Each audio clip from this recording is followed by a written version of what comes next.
Good evening. It's 8:15 p.m. in Vernon, British Columbia, where I'm speaking from. and it's let me take just a quick look here. Yeah, it's about right around freezing right now in Vernon, British Columbia. and not too bad. I mean, we're just about at the half point of February, and looks like it's going to be about like this right till the end of the month. If that's the case, we really had a pretty easy winter. I don't know what it's like where you're at, but the thing I look forward to, and I tell you, I really do, as I get older, I look forward to more and more. And I just sort of watch it, and it's like I don't know, a big deal for me. Spring, the coming, starting of a new year. You realize that, our day starts at midnight. What a stupid thing. Our year starts on January the 1st. In Canada, that's like saying it starts on January 1st at 12 midnight in the snowbank in Saskatchewan at 20 below. That's when our year starts. What a dumb thing. Nothing we can do about it. You realize that God's calendar is totally different. This would have been a new day. It would have started at around, I don't know, 5:30, 6 o'clock. God says that day ends at sundown and a new day starts. Now, can you argue with that? That's exactly what happens. Not at midnight. And then he says, a new year starts around the 10th or 11th or something of April. In the month, I think they call it Abib. Now, that to me would be also very reasonable. A new year starts, winter is over, the green grass starts, and there's the rebirth of another year. The sun goes down, that's the end of that day. There's no more day left. You start a new day, and it's dark, and it goes over, and the sun comes up again in about 10 hours.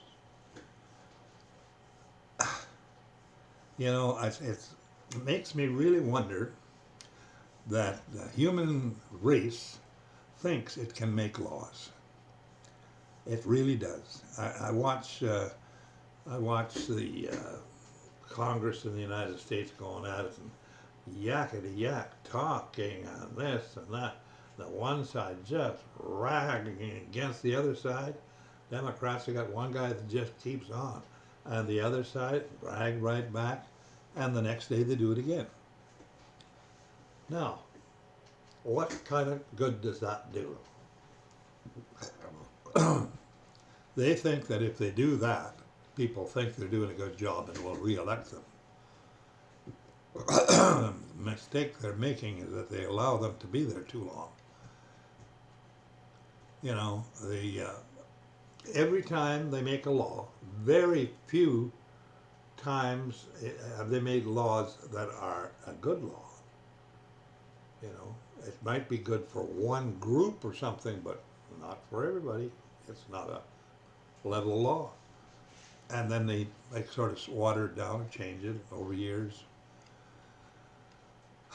And when God said that if you eat of the garden of the tree of good and evil, that you will die. Well, that's what happens. We're all sentenced to death. We're all got a sentence of death on account of that. And it's simple. His law is absolute. There's no getting around it. His law is so absolute that he had to allow his son to die in our place because his law demanded it. And his is a holy law, the law that would run the universe. and everything else. He can't change his own law just because, something comes up. And, that's a real tough, there can't be a tougher penalty than that. If you break this law, you're dead, you're gone, you die. You won't be around. That's a tough penalty. There's no tougher penalty than that. So when God makes laws, the only thing, if people would think about it, and like really think about it, is that all his laws are for your and my benefit. The first, I forget what it is, the first 4 laws, I believe, 4 or 5, is to worship God and to follow his laws. The other 6 are how you treat each other, how we treat each other in things. And that's the 10 laws. Now you have groups of people. You admit it because it's an actual fact. The Catholic Church rewrote the 10 Commandments, eliminated one and added one. They write their own Bible to suit them. I wonder how that's going to turn out. I don't think I have to wonder, or you have to wonder. You know what's going to happen. Somebody's going to pay for that. God is not going to allow that. In certain things, he said that anyone who takes away, what is it, in the book of Revelation, he says if anyone takes away from this book of Revelation, that, he will take away from them the book of life. And if anybody adds to it, he will add the plagues of life to them. So making laws and saying we ought to have a law, well, that's great to say that, but, we're not capable of really making laws. We're supposed to follow the law. We're supposed to follow a set of principles that the creator of the universe has put down. And, the thing is, he knew that we weren't going to be able to do that. He knew that when he created us. And he gave us warnings and all that sort of stuff. But he still took the chance and created us with the idea that many of us would follow his plan and he would be able to have sons. Now, he didn't say sons and daughters. He said sons. And the reason for that is that the business of procreation and all that will be over. And there's no way he would want 2 sexes living forever in his kingdom. Because look at the problem on earth with fighting, this and that, all that time. The womb is not required anymore. So his plan is for sons. He says, many sons. Now, if you think about God and his production of the universe, of things in the universe, when he makes flowers on a field, how many does he make? Can't tell. It's just unlimited, practically. When he does other things, it's, unlimited, practically. The stars, you can't count the stars. There's just, and yet he claims he calls them by name. Now, the thing is,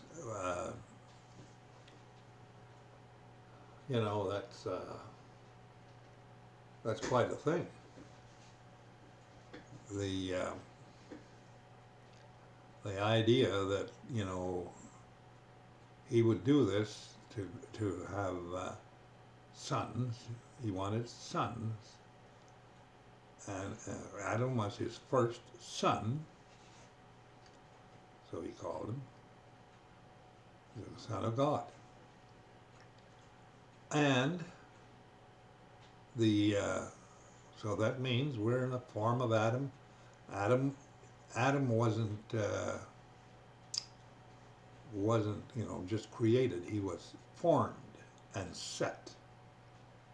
He formed Adam out of the dust of the ground and blew in his nostrils the breath of life, and he was formed. I'm sure that you and I are the same form totally as Adam. Now, if you're a woman listening to this, you say, well, what are you talking about? That's exactly what I'm talking about, whether people like it or not. But here's the thing. A woman has just as much chance or whatever as being in the kingdom of God as a man has. The only thing is she won't be a woman. She will be the same as the man, being there as a son of God. And I can't see anything wrong with that, why anybody would complain about that. Woman was created out of man to be a helpmeet to man and carry the womb and reproduce. Let's face it, a woman has reproduced a lot. Well, this world wouldn't be populated with 8 billion people. Now, this is all done automatic. God has such a system in place that we don't even realize it. It's so automatic, on autopilot. I mean, God doesn't come along and say, you got to create another child tonight at 8 o'clock at night or 9 o'clock. He puts in an urge into the men, basically, and into the women. But basically, I think it's a stronger urge in men. And they want to plant the seed. And the better looking the woman is, the more they want to plant the seed. Now, they don't have anything to do with it except the little muscular mechanics they go through. It's all automatic. They carry the seed. They don't realize they have 10,000 sperm in them. Most likely a lot more. And these sperm, each one could create another human being. Many are spilled and gone and whatever.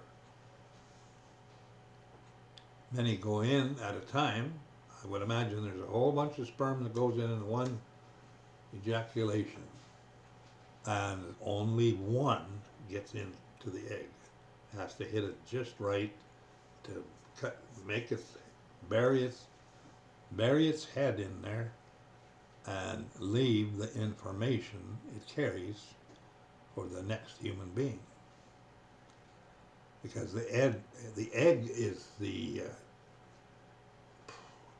feeding area that will feed the sperm and create cells. And there's enough in that egg that the woman has that most likely does a whole bunch. Most likely lasts for quite a while. And because it has to last until the child or whatever that is being formed and can form blood vessels and whatever else. Otherwise it wouldn't be able to. But what I'm getting at, it's all done automatically. The woman doesn't decide to build blood vessels.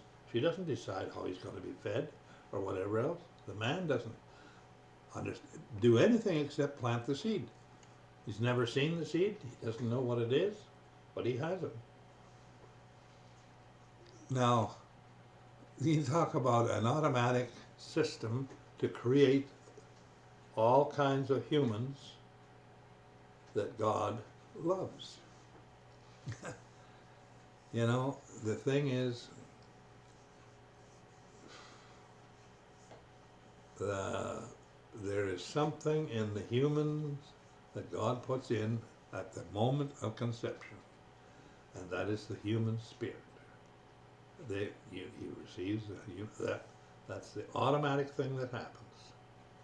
That spirit stays with the person all his life, and I believe that that spirit is connected to some kind of system that records every breath that the person takes. Every thought, everything is recorded somehow. And when you die and you outlived your life, that returns to who put it there, and that is back to God. And it's like just come back and tucked away for the resurrection when it'll be called up again. Now, I didn't come up with that plan, did you? No. We didn't have anything to do with it at all. And, you know, it's funny how some things work. I remember when we were on a trip to Saskatchewan one time, it was one fall, sort of, and we didn't have the kids with us. My wife and I just took off to Saskatchewan to visit a guy that used to work with me. And anyway, we were upstairs in their upstairs bedroom. We were staying there overnight. And my wife and I, we basically had sex. But that's the only time that it hit me. And it was like as soon as that act was over, I just kind of stopped and I said, oh, this is going to be, I didn't know it was going to be a son, but I knew at that moment that she was going to be pregnant. I knew that whatever, that had been done right there, and it just happened like 2 minutes afterwards, 5 minutes afterwards maybe. And it was, what I'm trying to explain is, and I think you maybe known this, there are times when something happens to you that it makes you stop and you wonder, what happened? Is that what happened? What happened? And I realized, I knew that there was going to be a child right there. Didn't know what, but it happened to be a son. And why that was, I don't know. Why? I really don't know. That was my first son, and then we had another son. But there's strange things that happen to everybody's life. And I think a lot of it is, how sensitive we are to it. If we're not sensitive to it, it'll go by, right over, won't notice it. But there are other times when it appears to be something just like a spirit or a thought or something comes over you, and you know it. It's different. It's not the same. It stops you in your tracks practically. And that's something to kind of watch for, because things like that happen. Like, I believe that if you pray and talk to God, the creator of the universe, which you're entitled to do, and under the auspices of Jesus Christ, that's how you gotta do it. You gotta say, I'm praying to you in your son's name, Jesus Christ. That's how I come to you. That's the calling card that he has to have. Now, that's open right now. It's open tomorrow. It's open tonight. It's open the next day. It's open 24 hours a day. There's no charge. And it's instant. Works instantly. God knows when you pray. He knows when anybody, the whole world prays. He can hear, most likely, the world pray all at once. He can hear them all at once. When I say God is great, they got to remember how they got to write the word great. He's so great that it's unfathomable to us. And the thing is, the wonderful thing is that if a person ends up being in the book of Jesus Christ book of life, which is the important thing, that he can be, he'll know about these things. That'll be knowledge that a person will receive. And I'm sure it's gonna just blow people away because, they wouldn't have ever dreamt of this stuff, kind of things. And you have to remember,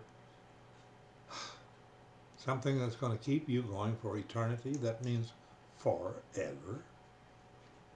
Yeah, that's a long time.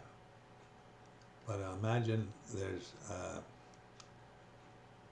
there is such depths of things that will happen that you'll be totally immersed in it, and you never sleep, you never have to do anything.